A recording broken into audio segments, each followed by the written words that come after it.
அடுத்து வந்த நாட்களில் அண்ணி ஏதோ சொல்ல, அப்பா தாங்க முடியாமல் பேச, பிரச்சனை தினசரி மாலை நேரங்களில் தீவிரப்படத் தொடங்கியது. விஷாலிக்கு பொறுமை கரையத் தொடங்கிவிட்டது. வங்கியில் பிரசாத்திடம் இதை சொல்லிவிட்டாள். நானும் பிரிஞ்சு போகக்கூடாதுன்னு பார்த்தேன். முடியல. வேற வீடு பார்த்து நானும் அப்பாவும் குடுத்தனம் வந்துடுறோம். நீங்க என்ன சொல்றீங்க? அதில் தப்பே இல்லை விஷாலி. சண்டை போட்டுக்கிட்டே தினசரி முகம் பார்க்கறதை விட தள்ளி நின்று உறவை காப்பாத்துறது நல்லது. இப்போ திருப்தியாக இருக்கு எனக்கு. உணர்ச்சி வசப்பட்டு நானே முடிவெடுத்துடக்கூடாது இல்லையா? கொல்லி போட போற பிள்ளை அண்ணன்தான். அவன்கிட்ட இருந்து அப்பாவை பிரிச்ச பழிசொல் எனக்கு எதுக்கு? கொல்லியை நீ போட்டா வேகாதா விஷாலி? இது மாதிரி சாஸ்திர சம்பிரதாயங்களை விட மனுஷ மனசு பெருசு. அதுக்கு தான் நம்ம மரியாதை கொடுக்கணும். வீடு பார்க்கணுமே. பிரச்சனையே இல்லை. எங்கள் வீட்டுக்கு எதிர் வீடு காலியாகுது. வீடு சின்னது தான். ஆனால் அவங்க 2 பேருக்கும் அது தாராளமாக போதும். வாடகை எத்தனை? அதிகபட்சம் 2000. உன்னால் நிச்சயமாக கொடுக்க முடியும். உங்கள் வீட்டுக்கு எதிரிலேயே குடுத்தனம் வர்றது நல்லது தான். அம்மாவும் பூஜாவும் ரொம்ப சந்தோஷப்படுவாங்க விஷாலி. நீங்கள் சந்தோஷப்பட மாட்டீங்களா? ஏதோ ஒரு வேகத்தில் படக்கன கேட்டுவிட்டாள். பிறகுதான் அப்படி கேட்டது தப்போ என்று தோன்றியது. சாரி, நான் தப்பா எதுவும் பேசலையே. அவன் சிரித்தான். சில பேருக்கு தப்பா பேச தெரியாது. விஷாலி அந்த ரகம். நான் இன்னைக்கு சாயங்காலத்துக்குள்ள வீட்டு விவரம் சொல்லிடுறேன் விஷாலி. வந்து பார்த்துடு. அப்புறம் அட்வான்ஸ் கொடுக்கலாம். சரி பிரசாத். மாலை 4 மணிக்கு பிரசாத் அழைத்தான். விஷாலி, அந்த வீட்டை பிடிச்சாச்சு. நீ என்னோட வா. ஒரு நடை பார்த்துட்டா நல்லது. வாழ போகிறது நீதானே. விஷாலி அவனுடன் புறப்பட்டாள். முதலில் பிரசாத் வீட்டுக்கு வந்து அம்மாவையும் அழைத்து கொண்டு எதிர் வீட்டுக்கு வந்தார்கள். வீடு சின்னதாக அழகாக இருந்தது. நல்ல காற்றோட்டம். தண்ணீர் பிரச்சனை இல்லை. விஷாலி, 2 மாதம் அட்வான்ஸ் தான். நான் பேசியாச்சு. இப்போவே கொடுத்துட்றேன். அப்புறம் உங்ககிட்ட வாங்கிக்கிறேன். சரியா? சரி பிரசாத். அம்மா, நல்ல நாள் பார்த்து கொடுங்க. பால் காய்ச்சிட்டு குடுத்தனம் வர வேண்டாமா? பார்த்துக்கிறேன்ப்பா. விஷாலி, வாம்மா. ஒரு கப் காஃபி சாப்பிட்டுட்டு போகலாம். வீட்டுக்கு வந்து அம்மா நாள் பார்த்தாள். வரும் வெள்ளிக்கிழமை நாள் அற்புதமாக இருந்தது. விஷாலி, எல்லா ஏற்பாடுகளையும் நான் செஞ்சு வச்சிடறேன். உன் குடும்பத்தோட நீ வந்து பாலை காய்ச்சிடு. வசதி போல குடுத்தனம் தொடங்கிடலாம். சரி பிரசாத். குழந்தை ஓடி வந்தது. ஆண்டி, நம்ம எதிர் வீட்டுக்கு வரப்போகிறாங்க. ஜாலி. ஆண்டி வந்துட்டா நான் அவங்க வீட்டிலே தான் இருப்பேன். குழந்தையின் சந்தோஷம் மற்றவர்களையும் தொற்றி கொண்டது. விஷாலி இரவு உணவை தயாரித்து முடித்தாள். எல்லாரும் வந்து சாப்பிட்டார்கள். நான் கொஞ்சம் பேசணும். சண்முகம் முகத்தில் பயம் வந்தது. அப்பாவோ தங்கையோ பேசினாலே சண்முகத்துக்கு பயம்தான். தன் தலைக்கு கல்லு வரும். பர்சனல் பிரச்சனையாக அது இருக்கக்கூடாதே என்ற பயம். ராஜி முகத்தில் கேள்விக்குறி. நான் வாடகைக்கு ஒரு வீடு பார்த்துருக்கேன். எதுக்கு? நானும் அப்பாவும் அந்த வீட்டுக்கு குடி போகிறதா முடிவெடுத்திருக்கோம். ராஜி சரக்கென நிமிர்ந்தாள். சண்முகம் கண்களில் அதிர்ச்சி தெரிந்தது. விஷாலின் கணிசமான சம்பளத்தில் இத்தனை நாள் காலத்தை ஓட்டிவிட தன் சம்பளத்தில் நகை, துணி, சேமிப்பு என போய்கொண்டிருந்தது. அதில் ஒரு கூடை மண்ணா? விஷாலி, எதுக்கு இந்த ஏற்பாடு? ராஜி கேட்டாள். ஒன்றும் இல்லை அண்ணி. சேர்ந்து வாழும்போது பிரச்சனை வெடிக்குது. கசந்து போய் தினசரி ஒருத்தரை ஒருத்தர் பார்த்துக்கிறதை விட பிரிஞ்சு வாழ்ந்தாலும் என்னைக்கு முகம் பார்த்து சிரிச்சுக்கிட்டே இருக்கிறது நல்லதில்லையா? யாரும் யாரையும் கசந்து போகலையே விஷாலி. அப்பா நிமிர்ந்தார். ஏன் பொய் சொல்லணும்? எனக்கு வயசான காலத்தில் இந்த வீட்டில் வாழ பிடிக்கல. என் மனசில் நிம்மதி இல்லை. அதை புரிஞ்சுக்கிட்டு என் பொண்ணு ஏற்பாடு செஞ்சுருக்கா. படக்கன சொல்லிவிட்டார். ஏன் இந்த வீட்டில் வாழ பிடிக்காமல் போகிற அளவுக்கு உங்களை யார் என்ன சொன்னது? இதோ நீ பேசுறியே இப்போவும். என் பிள்ளை ஊமையாத்தானே இருக்கான். நீதானே மாமனார்னு ஒரு மட்டு மரியாதை இல்லாமல் முகத்துக்கு முகம் பார்த்து பேசுகிற. அப்பா, நீ இரு விஷாலி. அம்மாடி மருமகளே, 3 வேளை நீ போடுற சோறு உசத்தி. அதுதான் வாழ்க்கைன்னு நான் நினைக்கல. அதையும் நீ செய்யலை. என் மகள் உழைச்சி பணம் கொண்டு வரா. அதில் குடித்தனம் நடக்குது. வீட்லையும் அவதான் பாடுபட வேண்டியிருக்கு. அவ ரத்தத்தை எல்லாரும் எத்தனை நாள் உறிஞ்ச போறீங்க? எனக்கு தாங்க முடியல. நாங்கள் ரத்தத்தை உறிஞ்ச காட்டேரிகளா? என்ன பேச்சு இது? அப்பா, போதுமே. இரு விஷாலி. வாழ வந்த ஒருத்திக்கு இத்தனை வாய்க்கொழுப்பு இருந்தா இந்த குடும்பத்தோட வேறு நான் விட்டு கொடுக்க முடியுமா? ராஜி வாய் திறக்க அப்பா கும்பிட்டார். உங்ககிட்ட இருந்து என்னை காப்பாற்றதான் என் மகள் இந்த ஏற்பாட்டை செஞ்சிருக்கா. அவளை வாழ வைக்கணும்னு ஒரு சிந்தனை கூட உங்க யார் மனசுலையும் வரல. இனியும் வராது. எந்த சந்தோஷமும் இல்லாம இங்கே வாழ்றதை விட நாங்க தனியா வாழ்ந்து கஞ்சி குடிச்சாலும் நல்லதில்லையா? சண்முகம் அருகில் வந்தான். அப்பா, பிரச்சனைகள் எதுவானாலும் பேசி தீர்த்துக்கலாம். நீங்க 2 பேரும் தனியா போறது எனக்கு பிடிக்கல. சண்முகம், இது கூட உன் குரல் இல்லை. உன் குரலை நீ இழந்து பல காலம் ஆச்சு. சண்முகம் அவமானத்தில் முகம் வாடி போனான். விட்டுருங்க, போகட்டும். நாம சொல்லி பார்க்கலாம். கேட்கலன்னா என்ன செய்ய முடியும்? நாம யாரையும் போக சொல்லலை. நம்ம மேலே பழி போட முடியாது. அது நிஜம்தான்மா. கழுத்தை பிடிச்சி நீ தள்ளவே மாட்ட. ஏன்னா விஷாலியோட பணம் முள்ளங்கி பத்தையாட்டும் வருதில்ல. நிறுத்துங்க. என் புருஷனை நம்பித்தான் நான் வாழ வந்தேன். வேற யாரதும் எனக்கு வேண்டாம். அப்பா, பேச்சு வளரக்கூடாது. நிறுத்துங்க ப்ளீஸ்ப்பா. சரிம்மா. அண்ணி, நான் யாரையும் குறை சொல்லலை. இது உங்கள் குடும்பம். நீங்கள் தனியாக நிம்மதியாக இருங்க. யாருக்கும் கட்டுப்பட வேண்டாம். தனி கொடுத்தனம்ன சந்தோஷம்தானே. இது குத்தலா விஷாலி? அப்படி நீங்கள் நினச்சிட்டா நான் என்ன செய்ய முடியும்? நான் யதார்த்தமாக பேசினேன். நாங்கள் நிரந்தரமாக உங்களை விட்டு பிரியலை. எப்படியும் வருவோம். நீங்களும் அங்கே வரலாம். இது பிரியக்கூடிய உறவா என்ன? இரத்த பந்தம் இல்லையா? ராஜி அருகில் வந்தாள். விஷாலி, உன் மேல நிஜமா எனக்கு பாசம் உண்டு. அதை நீ நம்புறியா? நிச்சயமா நம்புறேன். நாங்க தனியா இருந்தாலும் எங்க பாசம் தொடரத்தான் போகுது. அதுல உங்களுக்கு எந்த சந்தேகமும் வேண்டாம் அண்ணி. விஷாலி உள்ளே போய்விட்டாள். ராஜி நிலைகுலைந்து போனாள். அவளுக்கு எதிர்கால பயம் வந்துவிட்டது. சகல உல்லாசங்களும் அடிபடும். சண்முகம் சம்பளத்தில் குடித்தனம் நடந்தாக வேண்டும். காலை காஃபி முதல் இரவு பால் வரை அத்தனையும் ஆவி பறக்க கைக்கு வரும். இனி அடுப்படியில் வேலை செய்ய வேண்டும். விஷாலி என்பது இந்த வீட்டில் ஒரு மாபெரும் சக்தி. அந்த சக்தி இங்கிருந்து விலகினால் இந்த குடும்பத்தின் பலன் என்னாகும்? சண்முகம் பேசவில்லை. ஆனால் இதே நினைப்பு அவனையும் பிடித்து உலுக்கிக் கொண்டிருந்தது. வியாழன் மாலையே அம்மா உற்சாகமாக சகல ஏற்பாடுகளையும் செய்யத் தொடங்கினாள். சாமி படம், குத்துவிளக்கு, அடுப்பு, சிலிண்டர், பூஜைக்கான பொருட்கள், பால் பாத்திரம் என சகலமும் புதிதாகவே வாங்கி வைத்திருந்தாள். பிரசாத் வந்ததும் காண்பித்தாள். விஷாலிக்காக வாங்கினேன் பிரசாத். நல்லதுமா, நான் மற்ற ஏற்பாடுகளை செஞ்சாச்சு. காலையில் 4:30க்கு வண்டி அனுப்பிடலாம். அப்புறம் ஆட்களை ஏற்பாடு பண்ணி பொருட்களை மாற்றிக்கலாம். பொருட்கள் பெருசாக எதுவும் இருக்காது பிரசாத். அது அண்ணன் குடும்பம். இவளால் எதை கொண்டு வர முடியும்? அதுவும் நிஜம்தான். சரி, கட்டிக்கிற துணிமணிகளோட வரட்டும். எல்லாம் புதுசாக வாங்கி கொடுத்துடுவோம். ஆமாம்ப்பா, குழந்தை ஓடி வந்தது. ராத்திரி நான் தூங்கவே மாட்டேன். நாளைக்கு ஆண்டி வராங்க. ஆமாண்டா கண்ணு, அது ஓடியது. நம்ம பூஜாவுக்கு விஷாலி மேலே உசுறு. இந்த மாதிரி யார்கிட்டையும் பூஜா ஒட்டிக்கல்ல. அம்மா, நான் வாழ்கிறதே பூஜாவுக்காக. இல்லைன்னா என் உமா போனதும் நானும் போயிருப்பேன்.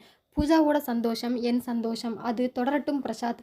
இரவு உணவு முடிந்து பிரசாத் படுக்க வந்தான். பூஜா எப்போதும் பாட்டி பக்கத்தில்தான். என்னங்க? சரக்கன நிமிர்ந்தான். காதுக்குள் உமாவின் குரல். உமா போன பிறகும் ஒரு மானசீக தாம்பத்தியம் நடத்தி வருகிறான் பிரசாத். இது கற்பனைதான். ஆனால் இதில் சந்தோஷம் இருக்கிறது. உமாவை இழந்தது தெரியவில்லை. தினசரி நடப்புகளை உமாவிடம் சொல்லிவிடுவான். உமா அதற்கு பதில் சொல்லுவாள். அவனது பிரச்சனைகளை கூட உமா பல சமயம் இந்த கனவு குடித்தனத்தில் தீர்த்து வைத்திருக்கிறாள். இதை யாரும் நம்ப போறதில்லை. நம்ப வேண்டும் என்று பிரசாத் நினைக்கவில்லை. அம்மாவிடம் கூட இதை பற்றி பிரசாத் சொன்னதில்லை. தனக்குள் மூடி வைத்திருக்கும் இந்த விசித்திர குடித்தனத்தில் ஒரு சுகம் இருந்தது. என்னங்க, உங்களைத்தான். சொல்லு உமா. நீங்கள் வழக்கத்தை விட சந்தோஷமா இருக்கிற மாதிரி தெரியுது. நீ எப்பவும் என் கூட இருக்கியே, நான் சந்தோஷப்படாம? அதில்லை, விஷாலி எதிர் வீட்டுக்கு வரா, அந்த சந்தோஷம்தானே. இருக்கலாம். விஷாலி ஒரு நல்ல தோழி உமா. உங்ககிட்ட நான் சொல்லியிருக்கேன். அம்மாவுக்கும் பூஜாவுக்கும் விஷாலியை ரொம்ப பிடிச்சிருக்கு உமா. உங்களுக்கு பிடிக்கலையா? உமா, நான் எனக்காக வாழலையே. உன்னை இழந்த அப்புறம் எனக்கு என்ன இருக்கு உமா? ஏன் உமா பேசலை? என்னை நீ நம்பலையா? இல்லைங்க, நான் வேற யோசனையில் இருந்தேன். அம்மாவுக்கும் பூஜாவுக்கும் பிடிச்சிருக்கு. இந்த வீட்டில் ஒருத்தியா விஷாலி வந்துட்டா என் இடத்தை அவளுக்கு நீங்கள் தரக்கூடாதா? சாரி உமா, உன் இடம் எப்பவும் காலியாகத்தான் இருக்கும். அதில் உன்னை தவிர இன்னொருத்தர் உட்கார முடியாது. இடமில்லை. இல்லைங்க, நாளவட்டத்தில் இந்த நினைப்பு மாறும். எதிர் வீடு வரைக்கும் வந்துட்ட விஷாலி இதயத்துக்குள்ளே நுழைய எத்தனை நேரமாகும்? உமா, நிச்சயமா நுழைவா. நுழையணும். கலகலவன சிரிப்பு. கண்மூடி படுத்திருந்த பிரசாத் படக்கன எழுந்து விட்டான். இதற்கு என்ன அர்த்தம்? உமா ஏன் இப்படி சொன்னாள்? எழுந்து நடக்கத் தொடங்கினான். உமா என்பது தற்சமயம் கற்பனை, கனவு குடித்தனத்தின் நாயகி. அவள் எதுவும் சொல்ல முடியாது. என் உள்மனதுக்கு மறுபெயர் உமா. அது சொல்வதை உமா சொல்வதாக நான் வடிவமைத்துக் கொள்கிறேன். உள் மனசுக்குள் விஷாலி புகுந்து விட்டாளா? ஒரு தாக்கத்தை உண்டாக்கி விட்டாளா? எதிர்வீடு வரைக்கும் வந்துட்ட விஷாலி இதயத்துக்குள்ளே நுழைய எத்தனை நேரமாகும்? அந்த வாக்கியம் உள்ளே புகுந்து தாறுமாறாக குடைந்தது. சுதாரித்து கொண்டான். விஷாலி நாளைக்கு வரப்போகிறாள். அதற்குள் இத்தனை குழப்பமா? கூடாது. மனசை இழுத்து பிடிக்க வேண்டும். உள்ளே இருக்கும் உமாவை கட்டுப்படுத்த வேண்டும். விஷாலி 4 மணிக்கே எழுந்து குளித்து விட்டாள். அப்பாவும் தயாராக இருந்தார். முதல் நாளே அண்ணன் அண்ணியிடமும் சொல்லிவிட்டாள். அவர்கள் வருவதாக இல்லை. கார் வரும், தயாராகி விடுங்கள் என்று சொல்லியும் அவர்கள் எதுவும் சொல்லவில்லை. இருந்தாலும் தன் பங்குக்கு 4 மணிக்கு அண்ணியை எழுப்பினாள். குளிச்சு ரெடியாகல? எதுக்கு? பால் காய்ச்ச போக வேண்டாமா? எங்களால் முடியலை விஷாலி, நீங்கள் 2 பேரும் போயிட்டு வாங்க. விஷாலி பேசவில்லை. அப்பா அருகில் வந்தார். வரலன்னா விடுமா, இவ வந்து என்ன ஆகணும்? எரிச்சலை வெளிப்படுத்துறா. அப்பா, சண்டை போட்டுக்காம நாம போகணும். தயவு செஞ்சு பேசாம இருங்க. இல்லைம்மா, நான் பேசல. 4:30க்கு கார் வந்தது. அண்ணி, கதவை தாள் போட்டுக்கங்க, நாங்கள் போயிட்டு வரோம். அப்பாவும் மகளும் காரில் ஏறுவதை ராஜி நின்று பார்த்தாள். உள்ளே வந்தாள். சண்முகம் சோஃபாவில் உட்கார்ந்திருந்தான். நீங்கள் எப்போ எழுந்தீங்க? இப்போதான். நியாயமா நாம கூட போயிருக்கணும் ராஜி. நான் உங்களை தடுக்கலையே. போக வேண்டியது தானே. ஏன் கோவப்படுற ராஜி? நான் என்ன தப்பாக பேசிட்டேன் உன்னை? இல்லைங்க, உங்கள் உறவுகள்கிட்ட இருந்து உங்களை பிரிச்சேன்னு எனக்கு அதுக்கு கெட்ட பேர். இப்போ கூட ஆட்டோ பிடிச்சி நீங்கள் போகலாம், போங்க. சாரி, நான் பேசலை. அதுதான் இங்கே தப்பாக முடியுது. நான் சகிச்சுக்கிட்டு தானே ஆகணும். இதுக்கு என்ன அர்த்தம்? உங்களுக்கும் இந்த வீட்டில் இருக்க பிடிக்கலன்னா போங்க. ராஜி, நீ அதிகமாக பேசுகிற. இது நியாயம் இல்லை. இனிமே நான் பேசவே இல்லை. போதுமா? வாழ வந்துட்டு நிம்மதி இல்லை. முனகிக் கொண்டே உள்ளே போனாள். சண்முகத்தின் முகம் சிவந்து கிடந்தது. உள்ளுக்குள்ளே ஒரு அவமான உணர்வு பரவி கிடந்தது. இந்த ராட்சசி என்ன பேசினாலும் ஏன் என்னால் எதிர்க்க முடியவில்லை? என் கோழைத்தனமா என்னை கட்டி போடுகிறது? அது இல்லாமல் இருந்திருந்தால் இந்த உறவுகளை நான் பிரியும் கட்டாயம் வந்திருக்குமா? வயதான அப்பா, கல்யாணமாகாத தங்கை என் குடும்பத்தில் வாழ முடியாமல் மனம் கசந்து தனியாக போகிறார்கள். அதுதான் நிஜம். அவர்களை தடுத்து நிறுத்தும் ஆண்மை ஏன் எனக்கு இல்லாமல் போனது? பாவம் விஷாலி இந்த குடும்பத்துக்காக தேகத்தாலும் பணத்தாலும் எத்தனை செய்திருக்கிறாள். அவளை மனக்கோலத்தில் நிறுத்தி கணவன் வீட்டுக்கு வழி அனுப்பும் அண்ணனாக இல்லாமல் வீட்டை விட்டு வெளியேறுவதை பார்த்து கொண்டு மௌனமாக நான் இருக்கிறேன். நான் நடுத்தர வர்க்கத்து கோழை, இயலாமையின் முதல் பிரதிநிதி. எல்லாரையும் அடிக்கும் ராஜி என்னை அடிக்க எத்தனை நேரமாகும்? ராஜி வெளியே வந்தாள். நீங்க படுக்கலையா? தூக்கம் வரல. விடிய போகுதே, இனிமே என்ன தூக்கம்? ஓ, உறவுகளை பிரிஞ்ச காரணமா தூக்கம் வரலையோ? சண்முகம் எழுந்தான். அவளையே பார்த்தான். கோழையா இருக்கிற பல ஆண்களுக்கு கல்யாணம் முடிஞ்ச மறுநாளே தூக்கம் போயிடுது. முதல் ராத்திரியில வாழ்க்கை தொடங்குது. ஆனா அந்த ஆண்களுக்கு மட்டும் அப்புறமா விடியறதே இல்லை. வேகமாக உள்ளே போய்விட்டான். ராஜி ஆடி போய் நின்றாள். இப்படி இவர் பேசி நான் இதுவரைக்கும் கேட்டதே இல்லையே. இவர் பேசக்கூடாது, பேச விடக்கூடாது. பேசினால் என் சாம்ராஜ்யம் குலையும். பிரசாத் எல்லா ஏற்பாடுகளையும் செய்து வைத்திருந்தான். அம்மா உற்சாகமாக இருந்தாள். பூஜா கூட விஷாலி வரப்போகிறாள் என்று எழுந்து உட்கார்ந்து விட்டது. பாட்டி என்னை குளிக்கவை, நானும் பூஜைக்கு வரப்போறேன். இதை பாரு பிரசாத். வரட்டுமா? இதை பாரு பூஜா, இன்னும் விடிய கூட இல்லை. நீ முகத்தை கழுவிட்டு வந்தா போதும், புரியுதா? சரிப்பா. எதிர் வீட்டில் எல்லா ஏற்பாடுகளையும் செய்து முடிக்க கார் வந்து நின்றது. விஷாலி அப்பா இருவரும் உள்ளே நுழைந்தார்கள். கை கூப்பினார்கள். அப்பா நெகிழ்ந்து போயிருந்தார். என் மகளுக்கு மேனேஜராக மட்டும் இல்லாமல் ஒரு நல்ல நண்பராகவும் நீங்கள் இருக்கீங்க. நல்லதை செய்கிறீங்க. உங்களுக்கு நாங்கள் ரொம்ப கடமைப்பட்டிருக்கோம். பெரியவங்க நீங்கள் அப்படியெல்லாம் சொல்லக்கூடாது சார். விஷாலியோட குணத்துக்கு யார் வேணும்னாலும் செய்வாங்க, புரியுதா? சரி சரி, டைம் ஆச்சு. விஷாலி நீ வந்து விளக்கேற்றி பூஜையை பண்ணு. விஷாலி அம்மாவிடம் வந்தாள். நீங்கள் பண்ணுங்கம்மா. நானா? வேண்டாம் விஷாலி, நான் பண்ணக்கூடாதுமா. யார் சொன்னது? நீங்கள் தான் செய்யணும். என்னம்மா நீ? நான் தாயோட வாழை கொடுத்து வைக்காதவள். இனிமே எனக்கு அந்த பாக்கியம் கிடைக்க போகுது. நீங்கள் தான் தொடங்கி வைக்கணும். ஆமாம்மா, விஷாலி சொல்கிறது நியாயம்தானே?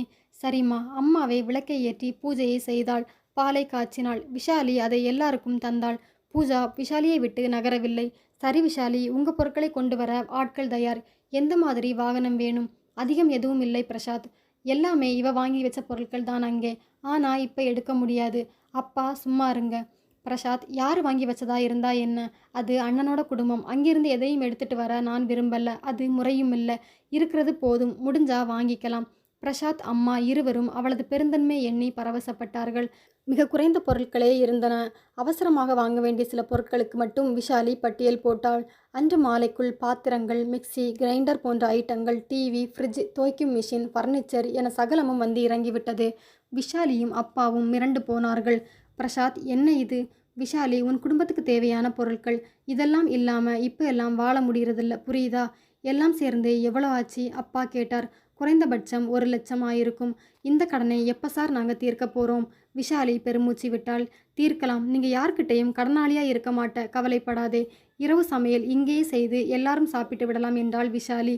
அவளே 1 மணி நேரத்தில் பிரமாதமாக ஒரு சமையலை தயாரித்தாள். அம்மா பிரசாத் பாராட்டி கொண்டே சாப்பிட்டார்கள். குழந்தைக்கு உற்சாகம் பீத்து கொண்டு போனது. இனிமே அங்கே அம்மா சமைக்க வேண்டாம். 2 வீட்டுக்கும் சேர்ந்து நானே செஞ்சுக்கிறேன். உனக்கு கஷ்டம் விஷாலி, நீ வேலைக்கும் போக வேண்டாமா? இத்தனை நாள் 2யும் நான் தானே செஞ்சேன். செஞ்சு என்ன லாபம்? யாருக்கும் திருப்தி இல்லை. இப்போ சந்தோஷம் இருக்கே. அப்பா, தப்பில்லம்மா. அம்மாவும் மகனும் நம்ம மேலே உயிரையே வச்சிருக்காங்க. அவங்க கிட்ட எதையும் பேசலாம். அவங்களுக்காக என்ன வேணும்னாலும் செய்யலாம். பிரசாத் சந்தோஷமாக சிரித்தான். பூஜா ராத்திரி கூட வரமாட்டேன் என பிடிவாதம் பிடித்தது. பூஜா, உங்கள் வீட்டில் ஏசி இருக்குது. உனக்கு அதில் தூங்கிதான் பழக்கம். நீ போடா கண்ணு. மாட்டேன். நீயும் வா ஆண்டி. இல்லைம்மா, அப்புறம் இந்த தாத்தா தனியாக இருப்பார் இல்லையா? தாத்தாவும் வந்துடட்டும். பூஜா, நாளைக்கு காலையில் வரலாம்டா கண்ணு. அப்பா, இந்த ஆண்டி வீட்டுக்கும் ஏசி வாங்கி போடு. அப்புறம் நான் இங்கேயே இருந்துடுவேன் இல்லை? பிரசாத் தலையை ஆட்டினான். இரவு 9க்கு தான் பிரசாத் அம்மா இருவரும் வீட்டுக்கு புறப்பட்டு போனார்கள். அப்பா நெகிழ்ந்து போயிருந்தார். அம்மாடி, எப்பேற்பட்ட மனுஷங்க நமக்கு கிடச்சிருக்காங்க. சந்தோஷமா இருக்குமா? இவங்க ராசி எல்லாமா நல்ல விதமாக நடக்கும். இனிமே உன் வாழ்க்கையில் மலர்ச்சிதான், கவலைப்படாதே. விஷாலி சிரித்தாள். 15 நாட்கள் ஓடிவிட்டன. எதிர் வீட்டுக்கே வந்து விட்டதால் நெருக்கம் அதிகமானது. விஷாலி தான் சமையல் பொறுப்பை முழுமையாக ஏற்றுக்கொண்டாள். காலை 4 மணிக்கே எழுந்து சகலமும் இரு வீட்டுக்கும் தயாரித்து ஹாட் பேக்கில் போட்டு விடுவாள். பிரசாத்துக்கும் தனக்கும் கட்டிக்கொள்வாள். குழந்தைக்கு பள்ளிக்கூடத்துக்கு லஞ்ச் பாக்ஸ். பிரசாத் கூட கவலைப்பட்டான். வேண்டாம் விஷாலி, கஷ்டம்மா. காலையில் 4க்கு எழுந்தா ராத்திரி நீ படுக்க 10:30 ஆகுது. உடம்பு தாங்குமா? எனக்கு எந்த கஷ்டமும் இல்லை பிரசாத். அன்பை பொழிகிற மனுஷங்க கிடைச்சிட்டா 24 மணி நேரமும் உழைக்கலாம். அதுல தப்பே இல்ல. பிரசாத் பேசவில்லை. இந்த 15 நாட்களில் குழந்தை சந்தோஷத்தில் சதை போட்டு விட்டது. அவளை குளிப்பாட்டி பள்ளிக்கூடத்துக்கு தயார் செய்வது விஷாலி. மாலை வந்தால் ஹோம்ஒர்க் சொல்லிக் கொடுத்து சாப்பாடு ஊட்டி தூங்க வைப்பது வரை விஷாலிதான். அவளை விட்டு விலகாது பூஜா. அம்மா சகலத்தையும் ஒரு சிலிர்ப்புடன் பார்த்து கொண்டிருந்தாள். ஒரு அம்மா கூட தன் குழந்தைக்கு இந்த அளவுக்கு செய்ய முடியாது. அதையும் விஷாலி கடந்து விட்டாள். சீக்கிரம் ஒரு முடிவுக்கு வந்தாக வேண்டும். முதலில் விஷாலின் அப்பாவுடன் பேச வேண்டும். அன்று பிரசாத் விஷாலி குழந்தை போன பிறகு அம்மா குளித்து பூஜை முடித்துவிட்டு வர அப்பா ஆங்கில நாளிதழை எடுக்க வந்தார். உங்ககிட்ட நான் கொஞ்சம் பேசணும், உட்காருங்க. அப்பா உட்கார்ந்தார். நீங்களும் விஷாலியும் வந்த அப்புறம் எங்கள் குடும்பமே சந்தோஷமா இருக்கு. நாங்களும் அப்படித்தான் இருக்கோம். எங்கள் உமாவை ஒரு விபத்தில் நாங்கள் இழந்துட்டோம். விஷாலி சொன்னாளா? எல்லாம் சொன்னாமா. பிரசாத்துக்கு நீங்கள் மாமியார். ஆனால் பெறாத தாய். அம்மாவை விட உசத்தியாக வாழ்றதே நாங்கள் பார்க்குறோமே. ரொம்ப சந்தோஷமா இருக்குமா? அம்மா தலையாட்டினாள். பெருமூச்சு விட்டாள். எத்தனை காலம் நான் உயிரோடு இருப்பேன்? நான் போயிட்டா பிரசாத்தும் குழந்தையும் நிராதரவா ஆயிடுவாங்களே. அம்மா, எனக்கும் அந்த கவலைதான். விஷாலிக்கு கல்யாணம் ஆகிற வரைக்கும் தெய்வம் என்ன உயிர் வாழ அனுமதிக்கணும். இப்போ நான் நேராகவே விஷயத்துக்கு வரேன். பூஜா விஷாலி மேலே உயிரே வச்சிருக்கு. விஷாலியும் அவளை பிரியறதில்ல. ஏன் விஷாலி பூஜாவுக்கு அம்மாவா மாறக்கூடாது? நான் கேட்டது தப்புன்னா என்னை மன்னிச்சிடுங்க. என்ன தப்பு? ஒரு தப்பும் இல்லை. என் மனசுலையும் இந்த எண்ணம் விழுந்தாச்சு. கேட்க கூச்சப்பட்டு நான் பேசாமல் இருந்தேன். அம்மா நிமிர்ந்தாள். நிஜமாவே சொல்கிறீங்களா? தெய்வம் என்ன நினைக்குதுன்னு தெரியல. ஆனால் என் விஷாலி வாழ இதைவிட ஒரு நல்ல குடும்பம் நிச்சயமாக கிடைக்காது. அப்படின்னு நீங்கள் விஷாலி கிட்ட பேசுங்க. நான் பிரசாத் கிட்ட பேசிடுறேன். தள்ளி போட வேண்டாம். உடனடியாக ஒரு முடிவுக்கு வந்துடலாம். ஆமாம்மா, இதை நான் ஒப்புக்கிறேன். இருவர் முகத்திலும் சந்தோஷம் கணிசமாக பூத்திருந்தது. சண்முகம் சம்பளத்தை வாங்கி கொண்டு வந்தான். வழக்கம் போல் ராஜியிடம் தந்தான். ராஜி தலையை பீய்த்து கொண்டிருந்தாள். நகைச்சீட்டு, புடவை சீட்டு, பாத்திர சீட்டு தவிர நவீன பொருட்கள் வாங்கியதற்கான தவணை தொகை. இதுவே 3/4 சம்பளம். குழந்தைக்காக வங்கியில் கட்டும் சேமிப்பு மீதி. இதுதான் சண்முகத்தின் சம்பளத்துக்கான பட்ஜெட். இனி முடியாது. வாடகை, மளிகை, பால், போக்குவரத்து என பட்டியல் பெரிதாகிறது. உத்தேசமாக கணக்கு போட்டு பார்த்தால் சம்பளம் முழுக்க அதற்கே தேவைப்படுகிறது. சீட்டுக்கள் சேமிப்பை பாதியில் நிறுத்த வேண்டிய கட்டாயம் வந்துவிட்டது. விஷாலியை போக விட்டிருக்கக்கூடாது. ஒரு வீம்பில் பேசாமல் இருந்தது தப்பு. கிழவனை சகித்து கொண்டிருக்கலாம். இனி போய் கூப்பிடலாமா? அது கௌரவ குறைச்சல் அல்லவா? பிறகு கிழவர் கை ஓங்கிவிடும். அவர் ஆட்டி வைப்பார். சண்முகம் அவள் தவிப்பை கவனித்து கொண்டே இருந்தான். என்னங்க, உங்கள் உறவுகளை உங்களை விட்டு நான் பிரிக்கல. நீங்கள் வேணும்னா மறுபடியும் அவங்களை இங்கேயே கூட்டிகிட்டு வந்துடுங்க. வேண்டாம் ராஜி. நமக்கு ரொம்ப காலம் கழிச்சு தனி குடித்தனம் அமைஞ்சிருக்கு. எதுக்காக அதை விடணும்? போயாச்சி, விட்டுரு. ராஜிக்கு எரிச்சல் வந்தது. இந்த மனுஷனை உஸ்பி விட்டாவது விஷாலியை உள்ளே கொண்டு வந்து விடலாம்னு பார்த்தா இது ஏடாகுடமாக பேசுதே. சரி, சீட்டுக்களை எப்போ கட்ட போகிறோம்? கிண்டலா? சீட்டுகளை கட்டினா வயிற்றுல ஈர துணியை தான் போட்டுக்கணும். உங்கள் ஒரு சம்பளத்தில் எதையெல்லாம் செய்ய முடியும்? ஓ, அப்படி ஒன்று இருக்கோ? உங்களுக்கு எல்லாம் தெரியும். என்னை நக்கல் பண்ணுறீங்கன்னு தெரியுது. இல்லைம்மா, என்னைக்கு குடும்ப பட்ஜெட்டில் நான் உள்ளே வந்தேன். சம்பளத்தை வாங்கி உன் கையில் கொண்டு வந்து தருவேன். நீ தானே நடத்துவ. இப்போவும் நடத்து. சரக்கன உள்ளே போய்விட்டான். ராஜி நிலைகுலைந்தாள். இத்தனை வருஷங்களாக குடும்பத்தை சீராக நடத்தி வந்தவள் விஷாலி. ஒரு நாள் ஒரு பற்றாக்குறை இராது. முகத்தை சுளிக்க மாட்டாள். இரவு 7 மணிக்கு விஷாலி உள்ளே வந்தாள். ராஜி சண்முகம் அவளை எதிர்பார்க்கவில்லை. வா விஷாலி, எப்படி இருக்க? நல்லா இருக்கேன். உட்காரு, காஃபி கொண்டு வரேன். குழந்தை ஓடி வந்து இடுப்பை கட்டி கொண்டது. அத்தே, என்னையும் கூட்டிகிட்டு போ. நீ இல்லாமல் இந்த வீட்டில் இருக்க பிடிக்கல. அப்படியெல்லாம் சொல்லக்கூடாதுரா ராஜாத்தி. குழந்தைக்கு வாங்கி வந்த பிஸ்கட், ட்ரெஸ் எல்லாம் தந்தாள். அண்ணி, இதில் 1000 ரூபாய் இருக்குது, பிடிங்க. எதுக்கு விஷாலி? குழந்தைக்காக பேங்க்கில் மாதம் 1000 ரூபாய் கட்டுறீங்க. இனிமே உங்களால் கட்ட முடியாது. மற்ற சீட்டுகள் போகட்டும். இது அவளோட எதிர்காலத்துக்காக சேர்க்கிற பணம். இதை நிறுத்தக்கூடாது, பிடிங்க. ராஜி ஆடி போனாள். அவளது கல் மனசும் ஒரு நொடி கரைந்து போனது. பிடிங்க அண்ணி. சண்முகம் அருகில் வந்தான். விஷாலி, எந்த நீதிமன்றமும் எங்களுக்கு தர முடியாத தண்டனையை நீ தந்துட்ட. அண்ணா, என்ன சொல்கிற? கல்யாண வயசை கடந்துக்கிட்டு இருக்கிற உன்னை பற்றி கொஞ்சமும் நாங்கள் கவலைப்படலை, அக்கறையும் எடுத்துக்கல. எங்கள் சுயநலம்தான் பெருசுன்னு இத்தனை காலம் வாழ்ந்துட்டோம். ஆனால் நீ தனியாக போக நேர்ந்தும் குழந்தையோட எதிர்கால சேமிப்பை பற்றி கவலைப்படுறியே. ராஜி பேசவில்லை. விஷாலி, பணத்தால் என்ன செய்ய முடியும்னு எனக்கு தெரியல. ஆனால் மனசால் நீ வாழணும்னு நான் பிரார்த்தனை பண்ணுறேன். நாளைக்கே அப்பாவை வந்து நான் பார்க்குறேன். ராஜி பேசவில்லை. மன்னிப்பு கேட்க ஈகோ இடம் தரவிட்டாலும் மனசுக்குள் ஒரு சன்னமான நெகிழ்ச்சி ராஜிக்கு உண்டாயிருந்தது. கடுமையான தண்டனை கிடைத்துவிட்டது. இனியும் சுயநலமாக இருந்தால் தன் குடும்பம் தலைக்காது என்று தோன்றியது. விஷாலி புறப்பட்டு விட்டாள். ராஜியும் வாசல் வரை வந்தாள். அவளை அனுப்பிவிட்டு சண்முகம் உள்ளே வந்தான். சண்முகத்தின் முகம் இப்போது ஒட்டுமொத்தமாக மாறியிருந்தது. அதில் சுயநலம் விலகி ஒரு விழிப்புணர்ச்சி உண்டாகியிருந்தது. எந்த நேரமும் கணவனை ஒரு பொருட்டாகவே மதிக்காத ராஜிக்கு இப்போது சண்முகத்தை பார்க்கவே பயமாக இருந்தது. சண்முகம் சில நிமிடங்களில் வெகு இயல்பாக இந்த மாற்றத்தை உண்டாக்கியது எப்படி என்று ராஜிக்கு புரிந்தது. அப்பா விஷாலியிடம் வந்து உட்கார்ந்தார். உன்கிட்ட நான் கொஞ்சம் பேசணுமா? சொல்லுங்கப்பா. நேரா விஷயத்துக்கு வந்துடுறேன். இங்கே வந்த அப்புறம் நான் சந்தோஷமா இருக்கேன். நீ நிச்சயமா தெளிவா இருக்க. உண்டா இல்லையா? உண்டுப்பா. குழந்தை பூஜா உன்கிட்ட உயிரே வச்சிருக்கா. அந்த அம்மாவுக்கும் நீ வந்தது ரொம்ப வசதியா இருக்கு. பிரசாத்துக்கு ஒரு நல்ல தோழியா நீ இருக்க. அதே பிரசாத்துக்கு நீ ஏன் வாழ்க்கை துணையா மாறக்கூடாது? விஷாலி பேசவில்லை. அந்த குடும்பத்தில் நீ ஒரு அங்கம் ஆயாச்சு. அதை நட்பு ரீதியா அல்லாமல் உறவு ரீதியாகவும் ஏமா மாறக்கூடாது? ஏற்கனவே கல்யாணமாகி மனைவியை இழந்த ஒருத்தருக்கு வாக்கப்பட உனக்கு பிடிக்கலையா? சொல்லுமா. நிச்சயமா அது இல்லப்பா. தெரியாத ஒரு மனுஷனுக்கு வாக்கப்படுறதை விட தெரிஞ்ச பிரசாத்துக்கு மனைவியாக எனக்கு எந்த தடையும் இல்லை. அப்பா முகம் மலர்ந்தது. ஆனால் பிரசாத் ஒப்புக்கணும்ப்பா. அது முக்கியம். ஏற்கனவே அவரோட வாழ்ந்த உமா இப்பவும் அவர் மனசில் இருக்கா. அந்த இடத்தை நான் பிடிக்க முடியாது. அம்மாடி, எடுத்த எடுப்பில் யாருமே ஒருத்தர் எதிரத்தில் இடம் பிடிக்க முடியாது. போக போக நடந்துக்கிற முறையாலும் பாசத்தாலும் தான் அந்த இடத்தை பிடிக்க முடியும். உனக்கு அந்த நம்பிக்கை இருந்தா பேசலாம். உன் விருப்பம் இல்லாமல் எதையும் நான் செய்ய மாட்டேன் விஷாலி. சரிப்பா, பிரசாத் கூட அவங்க அம்மா பேசட்டும். அப்புறம் ஒரு முடிவுக்கு வரலாம். விஷாலி போய் படுத்து விட்டாள். இங்கே அம்மா பிரசாத்திடம் இதை சொல்லி கொண்டிருந்தாள். அம்மா, பூஜாவுக்கு விஷாலி மேலே பாசம் இருக்கிற பட்சத்தில் பூஜாவுக்காக நான் எதையும் செய்ய தயார். என் சொந்த முடிவுன்னு எதுவும் இல்லை. அதுக்கு இல்லைப்பா, உமா உன் மனசில் இப்போவும் இருக்காளே, அவள் எப்பவும் இருப்பா. அதை யாராலும் அழிக்க முடியாது. ஆனால் குழந்தைய மனசில் வச்சுட்டு என் பிடிவாதத்தை நான் தளர்த்தியே ஆகணுமா? எல்லாருக்கும் சரின்னா எனக்கு எந்த தடையும் இல்லை. அம்மாவுக்கு விஷாலை சம்மதிக்க வைத்து விடலாம் என்ற நம்பிக்கை அழுத்தமாக இருந்தது. அங்கே அப்பாவும் இங்கே அம்மாவும் பேசிக்கொண்டதில் திருப்திகரமான சூழ்நிலை இருந்தது. இருவரும் சம்மதிக்கும் நிலையில் இருப்பதாக தெரிந்தது. நேரடியாக பிரசாத் விஷாலியும் ஒருமுறை பேசிவிட்டால் அடுத்த கட்டத்துக்கு போய்விடலாம் என முடிவெடுத்தார்கள். அதன்படி பேசிவிடுமாறு இருபக்கமும் தூண்டிவிட மறுநாள் மாலை இருவரும் இது பற்றி பேசுவதாக தீர்மானிக்கப்பட்டது. அன்று இரவு மொட்டை மாடியில் குழந்தையுடன் பிரசாத் மட்டும் இருந்தான். பூஜா, உங்ககிட்ட அப்பா ஒன்று கேட்கணும். என்ன டாடி? கேளுங்க. விஷாலி ஆண்டியை உனக்கு பிடிச்சிருக்கா? ரொம்ப பிடிச்சிருக்கு டாடி. அந்த ஆண்டி நம்ம வீட்டிலே இருந்தால் உனக்கு சந்தோஷமா? ரொம்ப சந்தோஷம் டாடி. அந்த ஆண்டி உனக்கு அம்மாவா வந்தா? பூஜாவின் மகம் குபீரென மலர்ந்தது. டாடி, இதை நானே நினச்சேன். ஆண்டியை அம்மானு கூப்பிடலாமான்னு எனக்கு ஆசையாக இருந்தது. இப்போ நீங்களே சொல்லிட்டீங்க. பிரசாத் சந்தோஷப்பட்டான். குழந்தை மனதில் அம்மா என்ற நிலைக்கு விஷாலி உயர்ந்து விட்டாள். அது அவளை அம்மாவாக கருத தொடங்கிவிட்டது. இனி தயக்கமில்லை. எந்த யோசனைக்கும் இடமில்லை. நான் வாழ்வது இந்த பூஜாவுக்காக. இவளை விஷாலியை அம்மாவாக ஏற்றுக்கொண்ட பிறகு நான் ஏன் தயங்க வேண்டும்? கடைசியா ஒரு கேள்விடா ராஜா. கேளுங்க டாடி. உன்னோட உமா அம்மா கிட்ட பெர்மிஷன் கேட்க வேண்டாமா?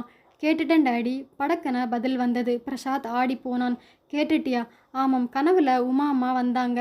நான் இதை பற்றி சொன்னேன். இனிமே உனக்கு விஷாலி தான் அம்மான்னு அவங்களே சொல்லிட்டாங்க. சாமிக்கிட்ட போனவங்க சொன்னா அது சத்தியம் இல்லையா? ஆமாண்டா கண்ணு, சத்தியம்தான். நீ விரும்பினபடியே நடக்கும், கவலைப்படாதே. பிரசாத் தீர்மானித்து விட்டான். காலையில் குளித்து முடித்து உமா படத்தின் கீழே வந்து நின்றான். உமா, நம் குழந்தை விஷாலி அம்மாவா ஏற்றுக்க முடிவெடுத்துட்டா. உன்னை பிரிஞ்சு 2 வருஷ காலம் நான் வாழ்ந்தாச்சு. குழந்தை இப்போ தெளிவா இருக்கா. பூஜாவுக்கு இத்தனை சீக்கிரமா நீ ஒரு அம்மாவை அனுப்பி வைப்பேன் நானே எதிர்பார்க்கல உமா. ரொம்ப சந்தோஷப்படுறேன். உன் மகளையும் அவளோட புது அம்மாவையும் நீதான் வாழ்த்தி வழிகாட்டணும். அம்மாவிடம் விவரத்தை சொன்னான். அம்மாவும் ரொம்ப சந்தோஷப்பட்டாள். சாயங்காலம் விஷாலி கிட்ட பேசிடுப்பா. சரிம்மா. விஷாலி காலை உணவை எடுத்துக்கொண்டு உள்ளே வந்தாள். விஷாலி, சாயங்காலம் பேசணும். சரி, இப்போ மூச்சு விடக்கூடாது. பூஜாவை நான் ஸ்கூலுக்கு தயார் பண்ணணும். பிரசாத் ஒரு வியப்புடன் பார்த்து கொண்டிருந்தான். அன்று மாலை வெளியே ஒரு ரெஸ்டாரண்டில் பிரசாத் விஷாலி சந்தித்தார்கள். காஃபிக்கு ஆர்டர் செய்துவிட்டு பிரசாத் விஷாலியை பார்த்தான். சொல்லுங்க பிரசாத். குழந்தை தீர்ப்பை சொல்லிட்டா விஷாலி. நேற்று வீட்டில் குழந்தையுடன் பேசியதை தெளிவாக சொன்னான். விஷாலி, எனக்கு பூஜா தான் உலகமே. அவ முடிவுதான் என் முடிவு. சரியா? அதனால நான் தயார். உமா சம்மதமும் எனக்கு கிடைச்சாச்சு. இனிமே நீதான் சொல்லணும். விஷாலி சிரித்தாள். பூஜாவை எனக்கு ரொம்ப பிடிச்சிருக்கு. இப்போ எதிரில் குடித்தனம் வந்த அப்புறம் தினசரி குழந்தை கூடவே இருந்து இப்போ பூஜா இல்லாமல் என்னால் வாழ முடியாதுங்கிற நிலை வந்தாச்சு. நாளைக்கு வேறு இடத்துல கல்யாணம் நடந்து நான் வாழ போகிறதை என்னால் நினச்சி பார்க்க முடியலை. அடுத்தபடியாக அம்மா இத்தனை வருஷம் கழிச்சு எனக்கு ஒரு தாய் கிடச்சிருக்கா. 3வது எங்கள் அப்பா. அவர் சந்தோஷமாக சுதந்திரமாக இருந்துப்பார். நான் கிட்டே இருந்து பார்த்துப்பேன். ஸோ இந்த வாழ்க்கையை ஏற்றுக்க எனக்கு பரிபூரண சம்மதம். மலர்ந்தான் பிரசாத். நானும் பூஜாவை அடிப்படையாக வச்சு தான் இதுக்கு சம்மதித்தேன். நமக்கு பூஜா ஒரு குழந்தை தான். நான் தாயாயாச்சு. இனிமே ஆகணும்னு எதிர்பார்க்கலை. பிரசாத் சட்டன அவள் கைகளை பிடித்து கொண்டான். இதை நான் எதிர்பார்க்கல விஷாலி. தப்பில்லை. வாழ்க்கையை தொடங்கும்போது ஒரு பேச்சும் வாழும்போது மறு பேச்சும் இந்த விஷாலி அகராதியில் இல்லை. தேங்க்யூ விஷாலி. இருவரும் இரவு வீட்டில் வந்து விவரத்தை சொல்லிவிட்டார்கள். மறுநாளே அம்மா ஜோசியரை அழைத்து விட்டாள். அடுத்த முகூர்த்த நாள் எப்போது என அவரை கேட்க அவர் பஞ்சாங்கம் பார்த்தார். பிரசாத் விஷாலியின் ஜென்ம நட்சத்திரங்களை ஆராய்ந்தார். அந்த மாத கடைசியில் ஒரு அற்புதமான நாளை குறித்து தந்துவிட்டார். அனைவருக்கும் சந்தோஷம். ஆலயத்தில் வைத்து எளிமையாக கல்யாணத்தை நடத்திவிடலாம் என முடிவெடுத்தார்கள். பிரசாத்தின் யோசனையும் இதுதான். விஷாலி சம்மதித்து விட்டாள். விஷாலிக்கு பட்டு சேலையும் தாலிக்கொடியும் வளையலும் நெக்லஸும் அம்மா கடைக்கு போய் வாங்கி வந்தாள். அப்பா விஷாலியை அழைத்து போய் பிரசாத்துக்கு செயின், மோதிரம், பட்டு வேட்டி வாங்கி வந்தார். உமா சுமங்கலியாக இருந்ததால் ஒரு சுமங்கலி பூஜையை வீட்டில் நடத்த அம்மா தீர்மானித்தாள். கல்யாணத்துக்கு 2 நாட்கள் முன்பு அந்த பூஜை நடத்த தீர்மானிக்கப்பட்டது. அம்மா சந்தோஷத்தின் உச்சியில் இருந்தாள். அழைப்பிதழ் அடிக்கப்பட்டு வங்கியில் வழங்கப்பட்டது. ஏற்கனவே பிரசாத் விஷாலி மேல் ஒரு கிசு இருந்தது. அந்த வாய்கள் இப்போது மூடிக்கொண்டன. நாட்கள் ரெக்கை கட்டி கொண்டு பறந்தன. எல்லா ஏற்பாடுகளும் செய்தாகிவிட்டது. கோயிலில் கல்யாணம், ஹோட்டலில் 100 பேருக்கு வரவேற்பு என்று தீர்மானிக்கப்பட்டது. சுமங்கலி பூஜை நடந்து முடிந்தது. விஷாலி அம்மாவின் காலில் விழுந்தாள். பெத்த மகளோட இடத்துக்கு இன்னொரு பெண் வரதை திறந்த மனசோட ஏற்றுக்கிற ஒரே அம்மா நீங்க தான். விஷாலி, பார்த்த நாள் முதலே உன்னை என் மகளா நான் கருதியாச்சு. இப்போ மகள்னா எனக்கு உன் உருவம்தான் வருது. விஷாலி, என் மகள் உமாவை நான் நேசித்தது நிஜம். அவ மேலே உயிரே வச்சிருந்ததும் உண்மைதான். ஆனால் அவ போய் நீ வந்த அப்புறம் எல்லாம் மாறியாச்சு. இறந்து போனவங்களே நினச்சிட்டு வாழ்கிறத வாழ்க்கை இல்லை. மறுநாள் சாப்பிடாமலா இருக்கும். எந்த உறவுமே நம்ம கூடவே இருக்கிற வரைக்கும் தான், புரியுதா? பிரிஞ்சிட்டா பிரிவுதான். விஷாலி எதுவும் பேசவில்லை. கல்யாணத்துக்கு இன்னும் 2 நாட்களே இருந்தது. பூஜா அம்மா என அழைக்க தொடங்கிவிட்டது. அதற்கு உற்சாகம் கரைபுரண்டு ஓடியது. அதை பார்த்து எல்லாரும் ரசித்தார்கள். இந்த குழந்தையின் சந்தோஷம் அந்த குடும்பத்தில் உள்ள அத்தனை பேரையும் தொற்றி கொண்டு விட்டது. மறுநாள் விடிந்தது. விஷாலி குழந்தைக்கு ஏதேதோ வாங்க வேண்டுமென்று அதையும் அழைத்து கொண்டு போய்விட்டாள். பிரசாத் வங்கியில் வேலை என போய்விட்டான். அப்பா அவரது பென்ஷன் தொடர்பாக பேச அலுவலகம் போய்விட்டார். அம்மா மட்டுமே இருந்தாள். காலை 11 மணிக்கு கதவு தட்டப்பட்டது. அம்மா போய் திறந்தாள். தூக்கி வாரி போட்டது. வாசலில் நின்றது உமா. அம்மா. உமாவா? நீ? உயிரோட தான்மா இருக்கேன். அந்த விபத்தில் நான் சாகல்ல. பட்டியலில் பேர் இருந்தது. தப்பான அடையாளம். நான் சாகல்ல. ஆனால் படுகாயமடைந்து ஒரு ஆஸ்பத்திரியில் சேர்க்கப்பட்டேன். என் நினைவுகள் மொத்தத்தையும் இழந்துட்டேன். நான் கண் திறந்தப்ப என்னை யாருன்னு எனக்கே தெரியல. உள்ள வாங்கம்மா. ஒரு வயதான பெண்மணி வந்தாள். இவங்க தான் என்னை காப்பாற்றி தன்னோட வச்சுக்கிட்டாங்க. இந்த 2 வருஷ காலமும் தன் மகளை விட மேலா நடத்தி என்னை ஒரு பூ மாதிரி தாங்கினாங்க. எனக்கு நேற்றுக்கு தான் நினைவு வந்தது. அவர் பேங்கில் வேலையாக இருக்கிறதா சொன்னேன். ஃபோன் மூலம் அம்மா விசாரித்து உறுதிப்படுத்திக்கிட்டாங்க. வந்துட்டோம். அம்மா பேசவில்லை. அவர் ஆஃபீஸ்க்கு போயிருக்காரா? குழந்தை எப்படிமா இருக்கா? அம்மா நிலைகுலைந்து போயிருந்தாள். உமா, உன்கிட்ட நான் பேசணும். நீ திரும்ப வருவேன்னு நான் கொஞ்சம் கூட எதிர்பார்க்கல. யாருமே எதிர்பார்க்க முடியாதே. இந்த 2 வருஷத்தில் இந்த குடும்பத்தில் என்ன நடந்தது என அம்மா சொல்லி விஷாலியின் வரவுக்கு பிறகு இந்த குடும்பம் எப்படி இருக்கிறது, பூஜாவின் மனநிலை போன்ற சகலமும் பேசி நாளை கல்யாணம் என்பதையும் சொல்லிவிட்டாள். உமா அதிர்ந்து போயிருந்தாள். பூஜா விஷாலியை முழுமையாக அம்மாவை ஏற்றுக்கிட்டாச்சு. பிரசாத்தும் குழந்தையோட சந்தோஷம் பெருசுன்னு வாழ தொடங்கியாச்சு. விஷாலி தங்கமான பொண்ணு. அவளும் இந்த வாழ்க்கையை ஏற்றுக்க முடிவெடுத்தாச்சு. இப்போ இந்த நிலைமையில நீ இருக்கிறதா தெரிஞ்சா குழந்தை குழம்பி போகும். விஷாலியை விட்டு விலகாதால முடியாது. உன்னையும் தள்ள முடியாது. அதுக்கு மூளையே கலங்கி போகும். தெளிவாக இருக்கிற குடும்பம் குழம்பும். காப்பாற்றிய அம்மா நிமிர்ந்தாள். உமா, நான் உன்னை பெத்த அம்மா. நீ இந்த வீட்டுக்கு வரக்கூடாதுன்னு சொல்ல எனக்கே உரிமை இல்லை. ஆனால் இத்தனை குழப்பங்களுக்கு அப்புறமா வாழ்க்கை நிம்மதியாக இருக்குமா சொல்லு. உமா யோசித்தாள். அம்மா, இந்த நிலையில் எனக்கு எதுவுமே பேச தோணலை, புரியுதா? இந்த 2 வருஷத்தில் ஏதேதோ நடந்திருக்கு. எதையும் தப்புன்னு நான் சொல்ல முடியாது. சரி, என் குழந்தை தீர்ப்பை எழுதட்டும். நாளைக்கு வேண்டாம், இன்னைக்கு குழந்தையை கோயிலுக்கு கூட்டிட்டு வா. அவ வாயால் சொல்கிறதே நான் கேட்டுட்டு முடிவுக்கு வரேன். என்ன சொல்கிறம்மா? அம்மா யோசித்தாள். சரி உமா. உமா அந்த அம்மாவுடன் புறப்பட்டு விட்டாள். விஷாலியும் பூஜாவும் பிற்பகல் 4 மணிக்கு வந்து விட்டார்கள். பூஜாவை மட்டும் அழைத்து கொண்டு அம்மா கோயிலுக்கு வந்தாள். பதட்டமாக தூண் மறைவில் உமா நின்றாள். குழந்தையை பார்க்க பார்க்க கண்ணீர் உடைப்பெடுத்தது. அம்மா பூஜாவிடம் வந்தாள். பூஜா, நாளைக்கு கல்யாணம் உங்கள் அப்பாவுக்கு. ஒரு பேச்சுக்கு கேட்குறேன். இந்த நேரத்தில் சாமிக்கிட்ட போனால் உன் உமா அம்மாவை சாமி அனுப்பி வச்சிருன்னு நினச்சிக்கோ. அப்படியெல்லாம் நடக்காது பாட்டி. இல்லடா, ஒரு பேச்சுக்கு தான் நான் சொல்கிறேன். உன் உமா அம்மா வந்துட்டான் வை. நீ உமா அம்மாவை ஏற்றுப்பியா இல்லை விஷாலியே அம்மானு ஏற்றுப்பியா? குழந்தை நிமிர்ந்தது. தீப ஆராதனை நடக்க ஆலய மணி அடித்து கொண்டிருந்தது. பாட்டி, எனக்கு விஷாலி அம்மா போதும். விஷாலி அம்மாவை தவிர வேற யாரையும் நான் அம்மாவா நினைக்க முடியாது. பூஜா, ஆமாம் பாட்டி, எனக்கு விஷாலி அம்மா முகம் மட்டும்தான் இப்போ மனசில் இருக்குது. வேற எதுவும் இல்லை. சரி, நீ என்ன பண்ணுற? இங்கே உட்கார்ந்து நான் சொல்லி தந்தபடிக்கு கண்களை மூடிட்டு 10 நிமிஷம் தியானம் பண்ணு. சரி பாட்டி. குழந்தையை உட்கார வைத்துவிட்டு அம்மா இந்த பக்கம் வந்தாள். உமா கண்ணீருடன் நின்றாள். உமா, காட்டுக்கு போன உடல் வீட்டுக்கு திரும்பக்கூடாதுமா. என் குழந்தை தீர்ப்பை எழுதிட்டா. அதை மிஞ்சின தீர்ப்பு எதுவும் இல்லை. இந்த உமா செத்தது தான். உமா, சொல்லுமா, நீ எங்கே இருப்ப? எப்படி வாழ்வ? தெரியல. ஆனால் சாக மாட்டேன். நிச்சயமாக வாழ்வேன். உங்கள் குடும்பத்துக்கு என் வாழ்த்துக்கள். வரேன். குழந்தை பூஜாவை கண்கள் கொள்ளும் மட்டும் நிரப்பிக்கொண்டாள். கண்ணீர் விழிகளின் விளிம்பில் நின்றது. அம்மா குலுங்கி குலுங்கி அழுது கொண்டிருந்தாள். பூஜாவுடன் கடைக்கு போய்விட்டு வந்த விஷாலி அம்மா இப்படி அழுவதைக் கண்டு திடுக்கிட்டு போய் அம்மாவை பரபரப்புடன் உலுக்கினாள். அம்மா அம்மா, ஏன் அழுறீங்க? என்ன நடந்தது? விஷாலின் குரல் கேட்டு அதிர்ச்சியுடன் நிமிர்ந்தாள் அம்மா. விஷாலி, நீயா? உமா எங்கே போயிட்டாளா? அழுகையுடன் கேட்டார். உமாவா? என்னம்மா சொல்றீங்க? உமா வந்தாங்களா? அம்மாவுக்கு இப்போது மெல்ல மெல்ல புரிந்தது. இதுவரை கண்டது கனவா? ஆம். எல்லாரும் வெளியே கிளம்பி போனவுடன் உடல் அசதியில் லேசாக கண்ணயர்ந்தது நினைவுக்கு வந்தது. அப்பாடா, கனவுதானா? விஷாலி, நீங்களெல்லாம் வெளியில கிளம்பி போன அப்புறம் லேசாக கண்ணயர்ந்தது மட்டும் ஞாபகத்தில் இருக்கு. ஏதோ பகல் கனவு கண்டுட்டேன். உமா உயிரோட திரும்பி வர மாதிரி. அம்மா குரலில் நெகிழ்ச்சியும் கவலையும் தொனிக்க தான் கண்ட கனவை விஷாலியிடம் கூறினாள். அம்மா, உமாவுடைய இடத்தை நான் பங்கு போட போறேன்னு உங்க அடி மனசுல இன்னமும் கவலை இருக்கா? அப்படி இருந்தா சட்டென்று அவள் வாயை பொத்தினாள் அம்மா. அப்படி சொல்லாதே விஷாலி. உமாவுடைய நினைவு என் மனசுல இருக்குங்கிறது உண்மைதான். ஆனா அவளோட இடத்துல உன்னை வச்சு பார்க்கறதுல எங்க யாருக்குமே தயக்கம் இல்லை. ஏற்பாடு செய்தபடி எல்லாம் நல்லபடி நடக்கும். இனி உமாதான் விஷாலி, விஷாலிதான் உமா. அம்மா பெருமகிழ்ச்சியுடன் சொல்ல விஷாலி நிம்மதி பெருமூச்சு விட்டாள். இந்த நிம்மதி விஷாலின் வாழ்க்கையில் தொடர்ந்தது. விஷாலி பிரசாத் திருமணம் எளிமையாக நடந்து முடிந்தது. விஷாலின் கனவில் வந்த உமாவின் ஆசீர்வாதத்துடன் அவளது இல்லறம் ஆனந்தமாய் தொடங்கியது. உங்களுக்கு இந்த வீடியோ பிடிச்சிருக்குன்னா லைக் பண்ணுங்கள், ஷேர் பண்ணுங்கள், சப்ஸ்கிரைப் பண்ணுங்கள் ஃப்ரெண்ட்ஸ். தேங்க்யூ.